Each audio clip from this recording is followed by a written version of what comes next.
everyone, and welcome to another edition of the Loudwire podcast. My name's Graham. My name's Joe. And today our guest is... Philip H. Anselmo. That's right. We'll be talking about a lot of different things. The new Superjoint album, Caught Up in the Gears of Application. Really cool album. Nice heavy. And old school production, really raw kick drums. Heavy. Really heavy. A lot of great lyrical concepts, too, like sociopathic herd delusion, the dangers of a herd mentality, burning the blanket, burning blanket statements and whatnot. And we're going to talk a little bit about the SJWs Phil talked about in that song, the social justice warriors, as you guys know. Very interesting conversation. We just got to talk to Phil more about things like unity. How about that?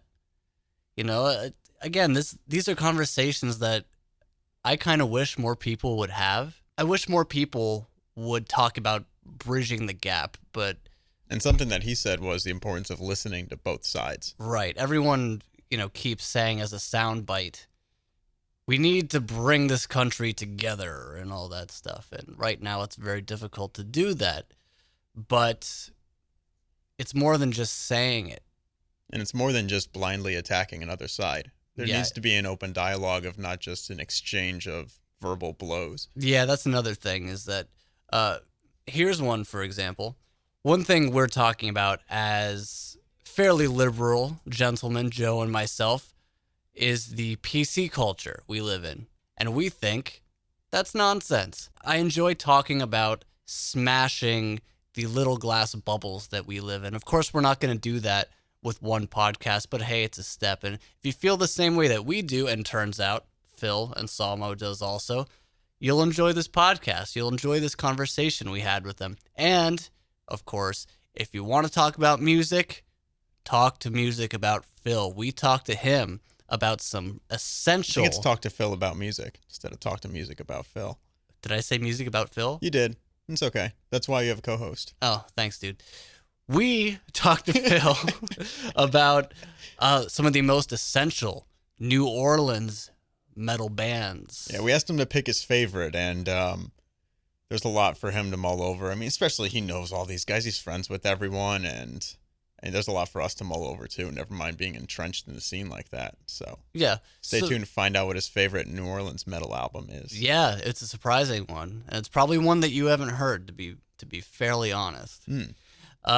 So I really enjoyed this conversation we had with them. Hopefully this is a conversation that you haven't heard Phil Anselmo have before. That was one thing we really wanted to do with this. A new type of conversation with Phil, because you can talk about Pantera all day, Down, Superjoint Ritual, everything that he's done. I mean, that's a whole podcast in itself. But hopefully we brought out a side of Phil that maybe you didn't know existed. Especially in this kind of tumultuous time in his life. So to, just to have just a nice conversation, not chopped up or edited or cherry picked or anything like that. It's just two people, well, three people. Sorry, Joe. I forgot you were a people. Just people talking about stuff. So I hope you enjoy this podcast, everybody. It's Philip H. Anselmo, and it's time to sit down. And shout. Let it out. Sit down and shout. Goddamn.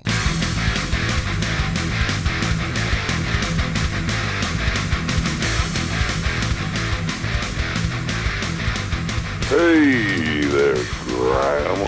Hey, Phil, how you doing, man? Well, Graham and who? Joe. Joe, he's a new one. I don't know if you've met him yet. Been here for like a year now. Joseph, how you doing, buddy? Pretty good, Phil. Excited to be talking to you here. Yeah, man, of course. Yeah, man. Caught Up in the Gears of Application, new Superjoint album. We're definitely really enjoying it. Yeah, nice old school production and everything. And one song that really stuck out to me was Burning the Blanket. And during that song, there's this chant of SJW. And, of course, everybody knows that being social justice warrior. It seems like that word always carries a little bit of a negative connotation when it's mentioned. What was your intention here?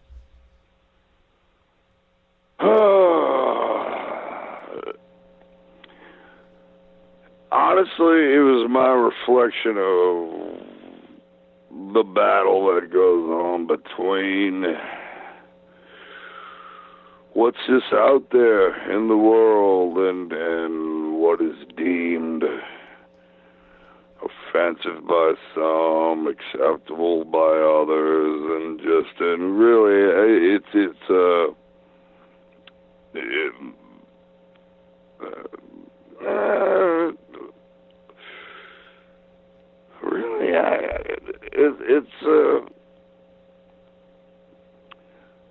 don't get me wrong now.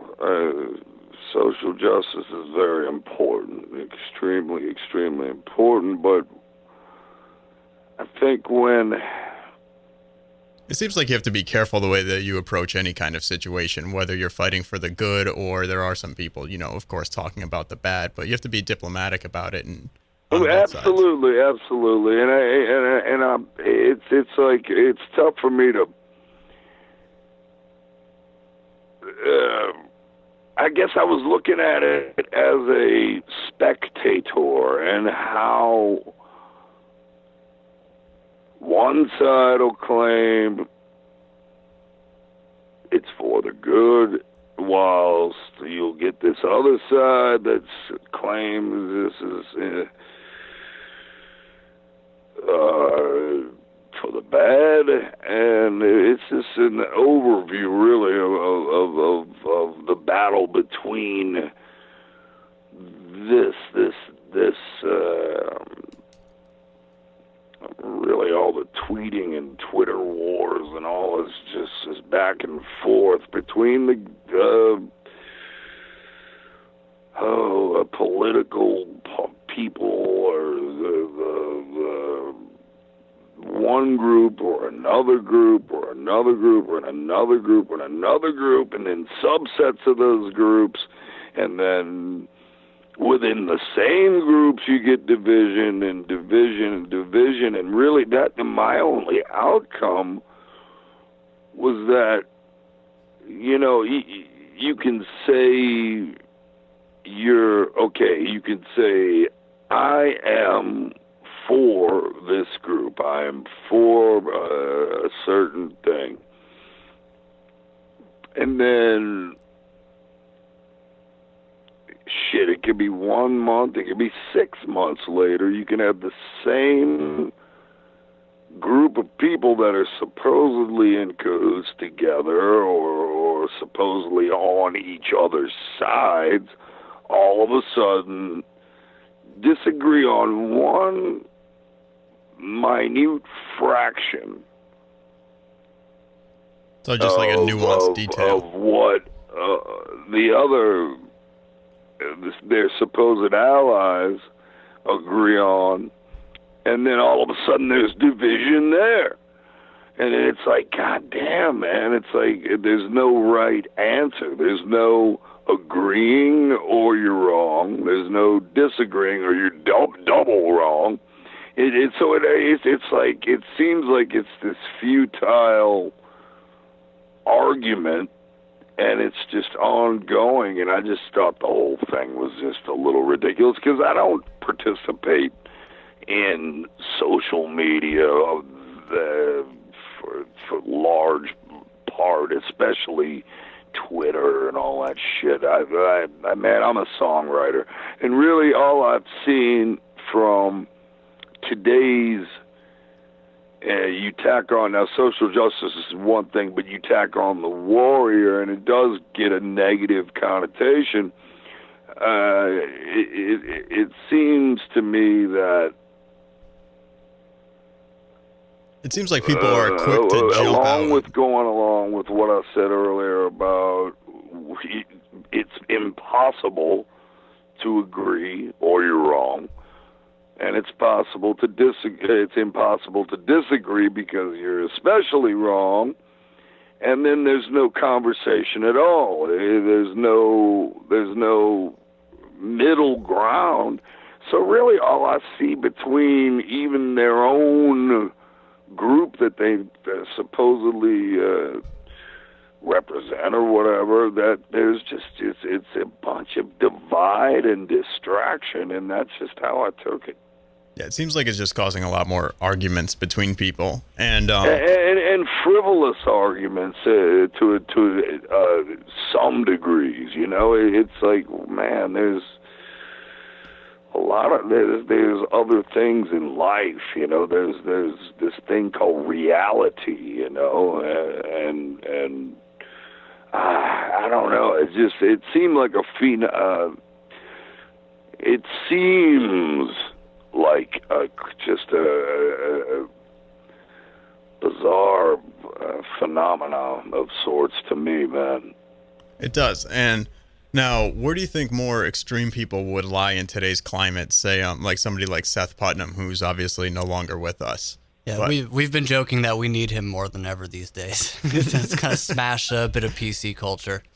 Well, you know, of course, you know, dude, you know me. I am a champion of freedom of speech and all of that, which I would hope everybody is. But I mean,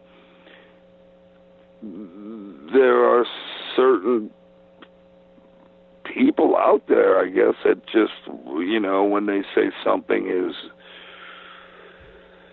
hate speech or some other type of speech, or just, or even if they're very educated, very calculated with their words, and use $100 words to explain a complex situation or a simple situation, it's like, okay, then, you know, what's the end of the fucking argument here? What's the end of the argument? And as a musician who adores the freedoms that music does give to the voice and to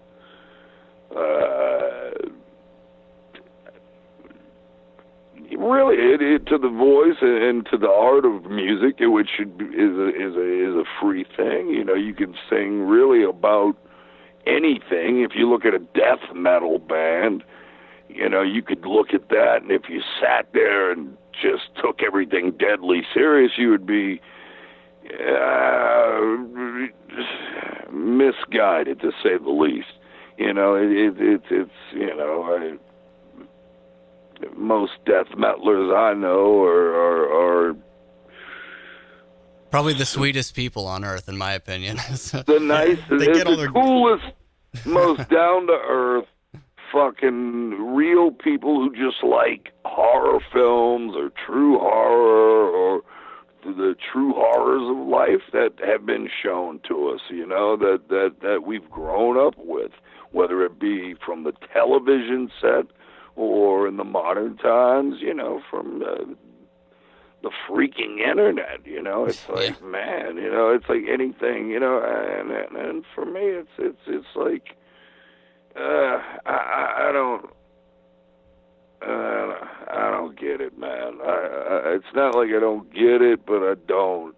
Sure. I don't get it, straight up. And a guy like Seth Putnam or Gigi Allen, love Gigi, or the Mentors, bands like that, you know, I mean, they would be under siege by the SJW attack, you know, and it's like, fuck, you know, it's like, well, you know, that's going to lose them gigs, it's going to fucking, you know, it's going to lose them, you know, but, you know, that's, I don't think... It kind of seems like bands like that, if you get offended, like, you fell for it. You fell into their trap. They wanted you to get offended and worked up about it. That's kind of like a little bit of the joke. Yeah. That was the fucking point. That is the point. That was the point. Just like you could take a love song, and if you're supposed to come away from that love song feeling sappy and romantic, well, okay then, fucking point made. But my lord, step out of the boundaries or whatever. This truly,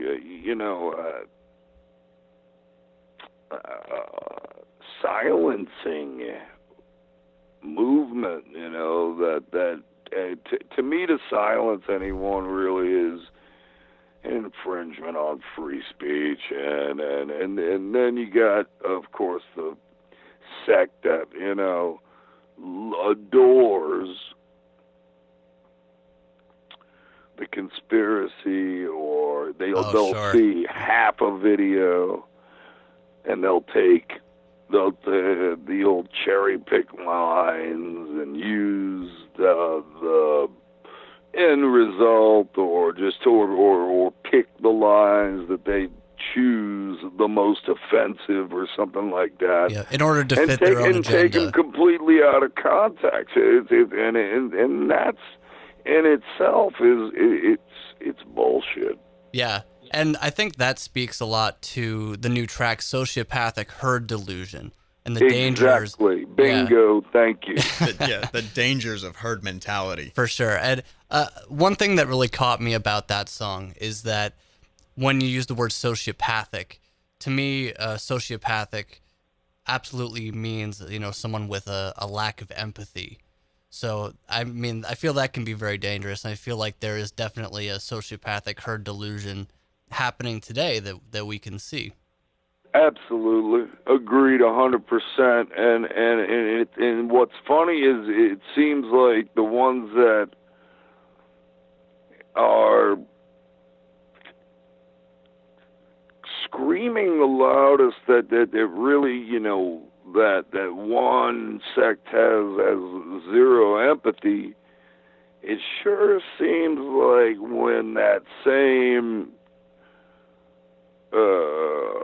opinion falls upon them, they either silence their critic, and I know just a little bit about how Twitter works just from reading and this and that, or they'll block their opposition in order to silence them or not hear a dissenting argument at all. Mm-hmm. So it's like, they hear what they want, they say what they want, but act in a different way, and it's very confusing. And at times, I wonder, is this all meant to confuse?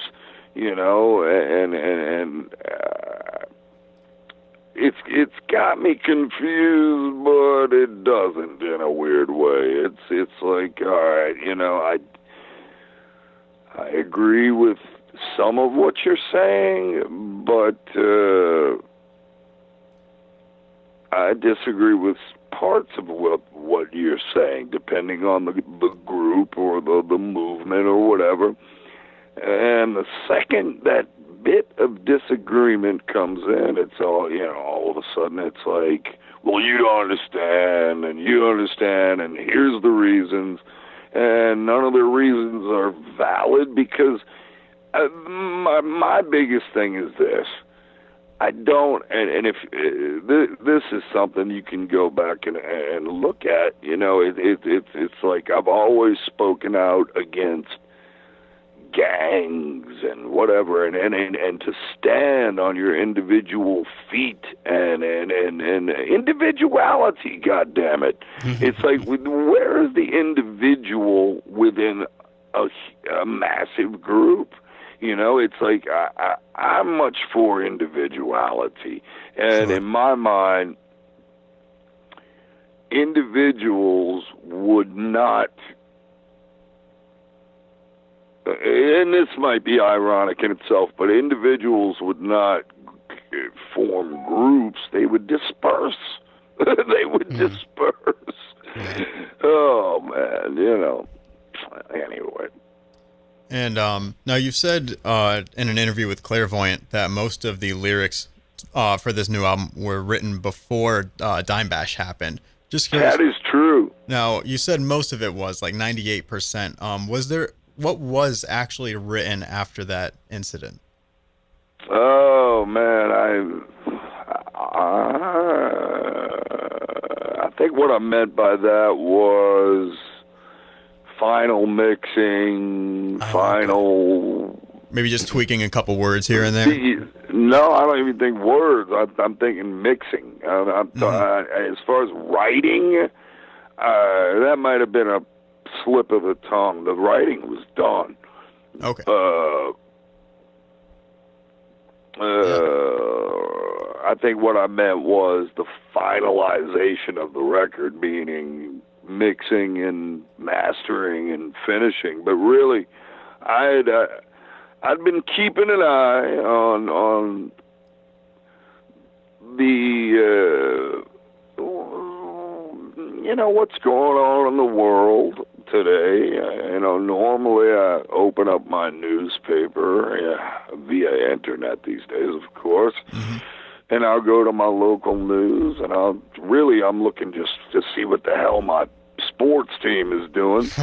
The Saints. And I'll see all these divisive articles, man, and I'm like, why even say stuff like this? Why? Unless you are trying to divide different sects of people and trying to lump us all into groups and throw a blanket over an entire group of fucking people that are made up of individuals who have their own. You might have as much in common with somebody as possible, but still at the end of the day, when you go to bed at night with your all alone by yourself, you do have your own complex set of thoughts, feelings, habits, etc., that make you an individual at the end of the day. And I just, I don't like all the grouping of people. I don't like it. I don't see where it's productive. I don't see where it's uniting mankind at all. And that's coming from me, man, straight up. Yeah, I mean, a lot of what you just said there reminded me of an old Superjoint Ritual song, Personal Insult, where you say, "Fight us, the American citizens, the most pissed off motherfuckers in the world." And of course that was a post 9/11 lyric. Well, it was, but it was also, hey, looking back at those times, I was being ironic a whole lot on that record. Like, dressed like a target. Yeah. Put it this way: I'm a non-believer of any god. I'm an anti-theist. A lot of people like to throw around the word atheism today, but apparently that takes on some strange connotations.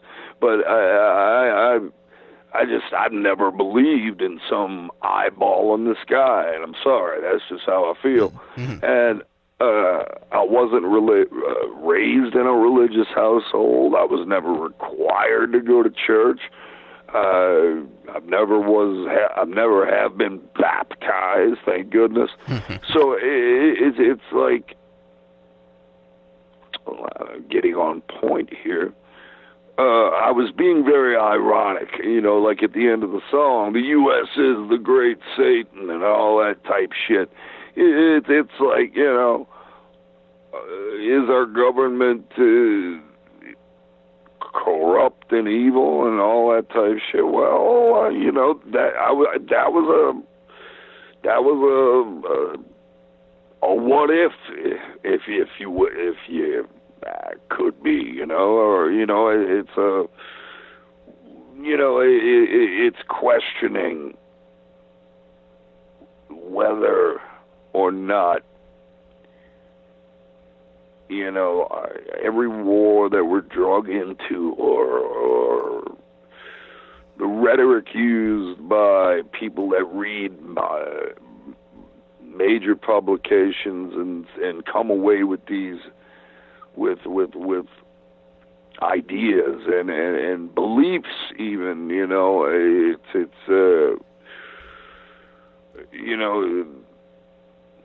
it can make them feel one way or another, and we don't know if we're getting the truth. So therefore, we do not know if our truths are founded on truths.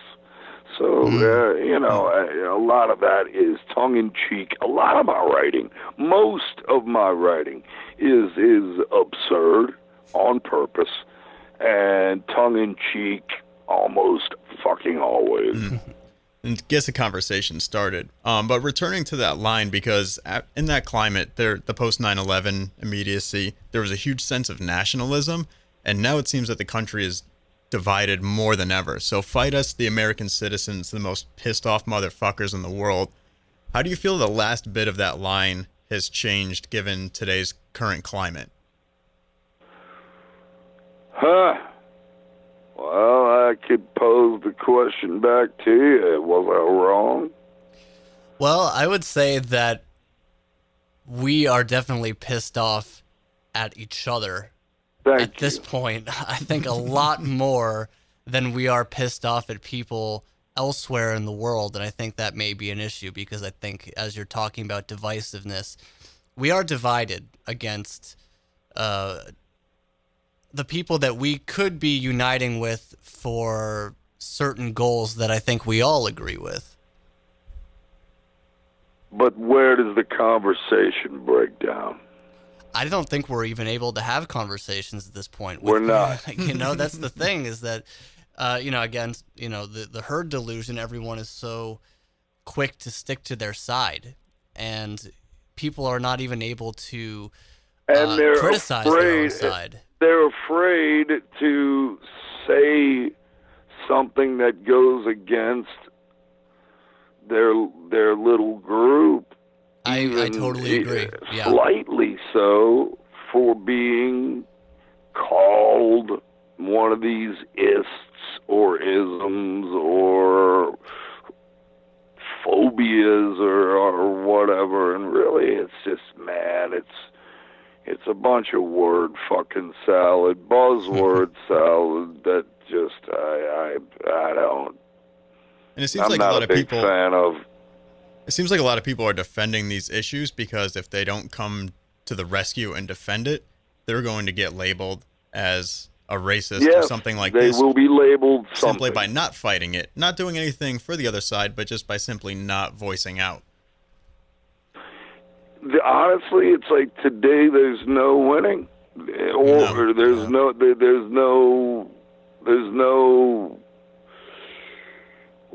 winning because nobody wins. It's like if we cannot speak to each other in plain terms with an end game and an end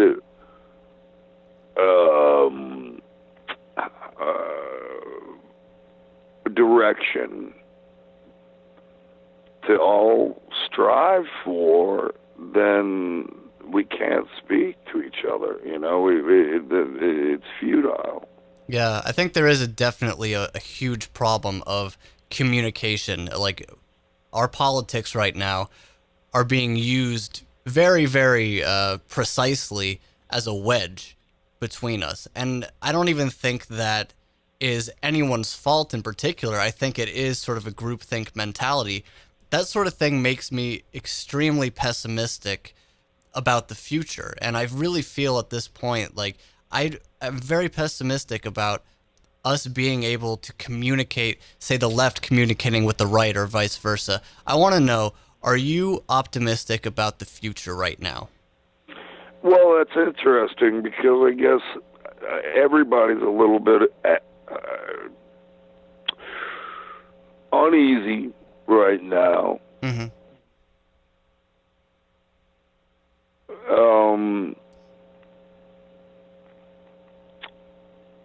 What's one thing that gives you hope? Yes. I would have to say I always want to be optimistic. I want to be optimistic because there are sane minds out there. Yeah. That there are. It's a proven fact. There are sane minds out there, but as far as me, man, I am no politico. I'm a fucking rock singer, and it's like, gosh, this is difficult for me, man. This is difficult because I don't really have. All I can do is answer your question and just say yes. I am optimistic, but like you, of course there's got to be a little bit of unease and pessimism involved. So I don't know. Yeah, it's hard to find something concrete right now to grab onto to make you feel there optimistic. Is because I guess you could go to one website and read something that's supposed to be completely factual, and then you'll find a link that says fact check everything that you read these days because it's true, man. It's true. I know, and then you'll fact check your sources or whatever. I've never done it. I've just read the link to the fact check everything. Yeah. Which was sent to me because it's vital, to try and at least whittle some truth out of a narrative that says another, and it's once again, I think that confusion more than anything is reigning right now. Yes, and confusion and uncertainty is reigning right now, big time. Yeah, absolutely.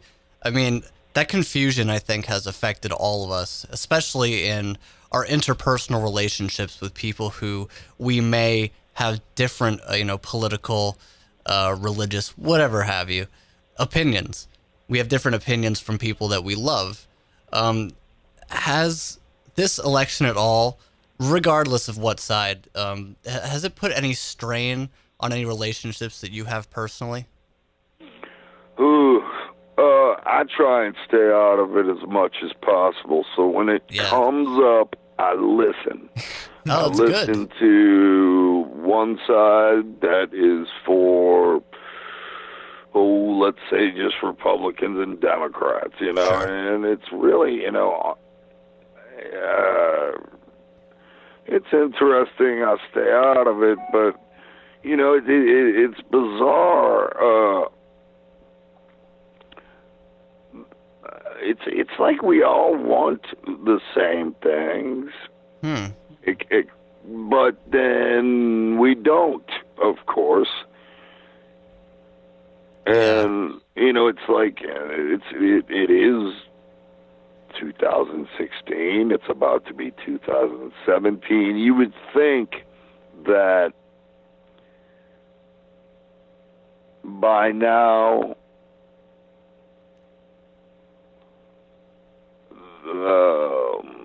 we should have come a longer way. Yeah, I agree. We should have come a much, much longer way as far as relations between everyone, and it just seems so almost impossible because once again I go back to the agreement, disagreement, none of that's good enough. Apologies aren't accepted. Everyone has a platform and can voice their opinion these days, and this is everyone with a computer, with a whether a Facebook account, YouTube account, whatever, or all that stuff, they have these platforms. Mm-hmm. And we don't know these, we don't, they're all slanted in their own views. That's true, so it's like you can agree with somebody or what they're saying, and out of nowhere, the next time you listen to that same podcast or whatever you're doing, wherever you're getting your information, a curveball hits you, and it's like, whoa, this is something I don't disagree or something I don't agree with. Yeah. Mm-hmm. But you try, myself, I try and be as open-minded about it as possible, because they're, somewhere in between the complete disagreements, with the agreements, there could be some common ground. There could be, but for some reason it seems like that common ground is disappearing. It seems like it's just not there. It's either you're with us or against us type of mentality, and I just, it seems like there's a lot of blanket statements. It dissuades me from engaging, honestly. Yeah, I know what you mean by that. Yeah, well, one more question for you, Phil. Yeah, since we're running out of time here, we're gonna go back to music. This is a fun one. You're a New Orleans guy, heavily involved in the scene. So many bands down there over the last 2-3 decades, and we want to know, what is your favorite NOLA metal album that you have not been involved in?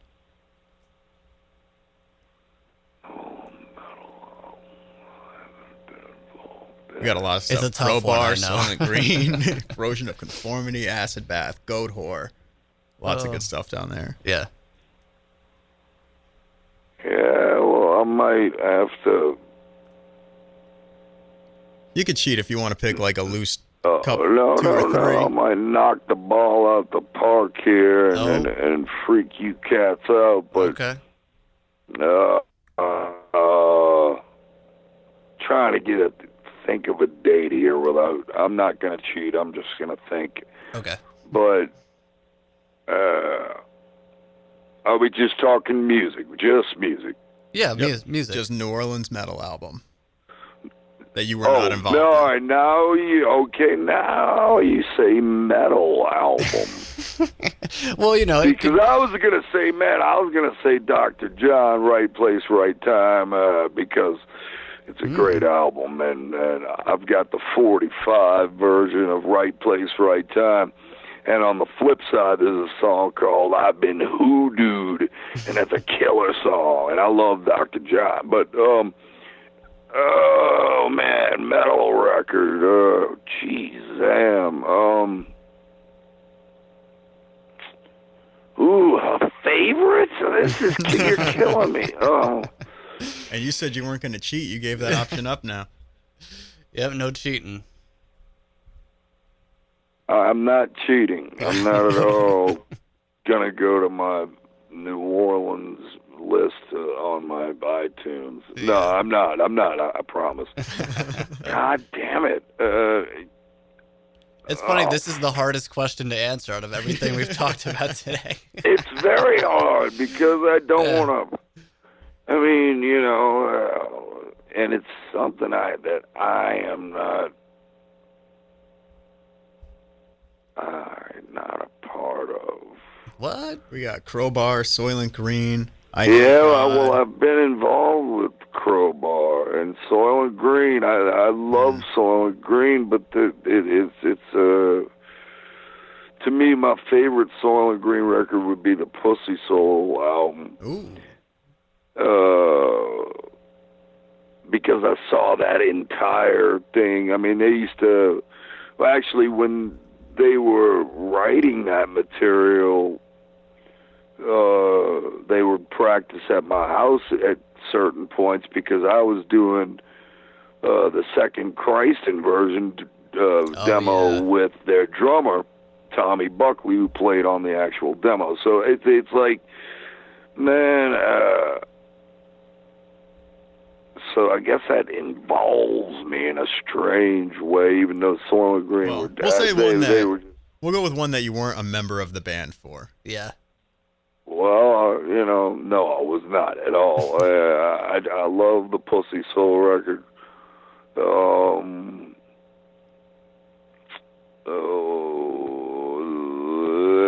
There's definitely, I cannot leave, like, I Hate God's first record, In the Name of Suffering, it's for its time. Yeah, this very dirty, very groundbreaking, black flaggeth, yes, if you will. Yeah, that album. Pick or choose between those two records. All right, a little There bit of you go. cheating. Graham, you want to throw in your? That's not cheating. Graham, you want to throw in your nomination here? Oh, man, I should have been thinking what my answer was while Phil was trying to answer. Yeah. I know you have an answer. Yeah, I've already. got mine. I'm going with Acid Bath When the Kite String Pops. Yeah, I know that's a very popular record. I just, man, there's so many to pick from. It's Man. Really is, and it seems like it's not that many bands, but when you peg me on that, it's like very tough, because really for me back then, or growing up in between the DFW, Dallas-Fort Worth scene and New Orleans, it was demo collecting, and sure. really, on that level, there is without a doubt the number one demo of all time for me is Exhorder 1988 Slaughter in the Vatican demo. That demo was great. fucking awesome and still is awesome, but also that the very tight, almost tied for one, would be a band called Graveyard Rodeo. Good name. Believe it or not, that was Pepper Keenan's first band. Oh, okay. And he actually played on this demo, but the Sowing Discord in the Hearts of Men demo was fucking dark, slow, heavy, hardcore, a mishmash of everything New Orleans that not many people know about, and really just fucking, they were a great live band. They were fucking dark and ominous. And what was strange, and just a real quick for you guys, just for general information. Sure. When at one point when all these bands, and I'll tell you another one, man, Incubus first demo, very underrated. The original Incubus is from New Orleans. Serpent Temptation demo. I went to high school with the drummer. Yeah, I actually saw him play drums during some. I was still in school. It was before I quit school. Like, That was when you were dating the prom queen, right? Yes, exactly. That's right. 10th, 11th grade. I watched him do some drum solo for some talent competition or some shit like that. Yeah. I mean, this is how long ago we're talking, man. Like the middle 80s, early to middle 80s. So it's like Incubus. Okay, so you get all these bands, Exhorder and Crawl Space, Crowbar, Slugs before that, Shell Shock before that. You get all these fucking bands, and they used to practice, not including Incubus, but all these other bands would practice in this place called the Green Warehouse. And man, I would go back home to visit certain weekends and, make plans with everybody. It's like, man, I'm coming out to practice and I'll bring this, I'll bring that, beers and whatever. And, I'd go get to watch all my favorite bands practice and shit like that. Damn. But when Graveyard Rodeo would show up and they would begin their ominous tones, everybody else would just like drop their instruments and listen to the walls shake. Wow. With this fucking brooding, fucking dark, hardcore band that just was just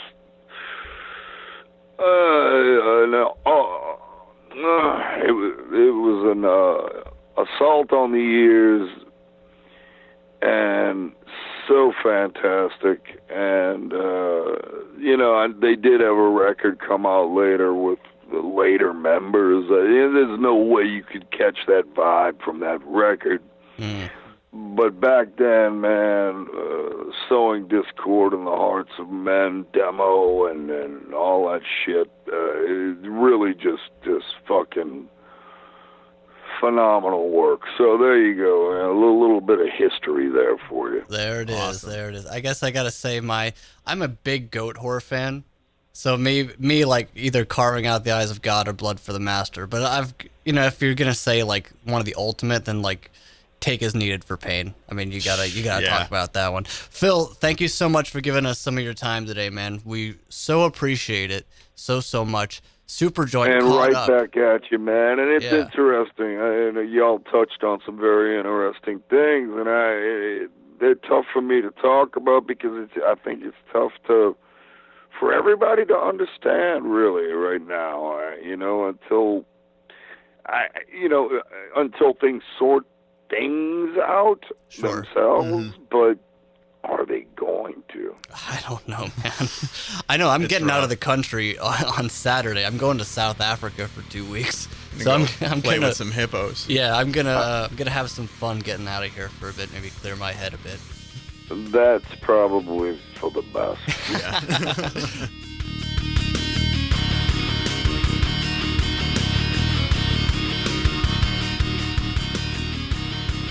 All right, everyone. Thanks for listening. Philip H. Anselmo, a great guest. Had so much fun talking to him, man. Yeah, that was a really fun conversation. I mean, we talk about this all the time. We talked about all the political stuff with Barney from Napalm Death, but it's different getting somebody who's come under so much fire. I mean, forget whether you think, your opinion on what he did. We all know it wasn't a good thing that he did. Yeah, it was poor decision making. Yes. But, this should be eye-opening. Yeah, we should go on record as just saying that we love Phil, and we think he's a good dude. I mean, he made an honest mistake, and we're not going to say the words that he used, anything like that was right by any stretch, but I think everybody knows that there's certain things that you joke about in your own circle of friends that anyone could find offensive. It doesn't need to be something that's completely blatantly outright that is offensive. It could just be one small thing, but when you take that outside of your circle, some people may understand that differently. And as you could tell from me saying this, I'm trying to phrase this in a way that won't label me as anything. It's very difficult to even try to explain that. Hopefully you understand where we're coming from. I think if you've made it this far in the podcast, you do. Yeah, obviously his actions a little bit more intense than some other things, but just something to kind of keep in mind and a little bit of perspective there. Yeah, you make a mistake and you don't need to apologize a million times for it, especially when it's been almost a year now, hasn't it? All right, everybody. Thank you so much for listening to this episode of the Loudwire podcast. We'll be back soon with another amazing guest, just like we always do. Make sure you hit the subscribe button on YouTube. Hit that subscribe button on iTunes. Give us 5 stars because we deserve it. And then delete it and do it again. Yeah. And then leave a nice comment if you would be so kind. Make sure to delete follow. That and leave a nicer one. Just calm down, Joe.